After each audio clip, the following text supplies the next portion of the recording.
Hello, Elon Musk has announced plans to appoint a new Twitter CEO, but hasn't yet said who the new CEO will be. According to a report in the Wall Street Journal, the new chief executive will be NBC Universal Advertising executive Linda Yaccarino.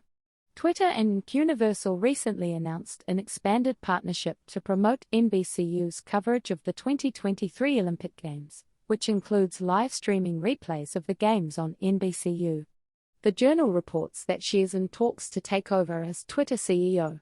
Musk took control of Twitter several months ago after taking over from Matt Barron, who was ousted due to poor performance. Musk has been struggling with finding a profitable business model for the company. His Twitter takeover even affected the platform's advertising business, as ads were pulled away from rival Facebook. Thanks for watching. If you enjoy short news like this, please consider subscribing to my channel. Until next time.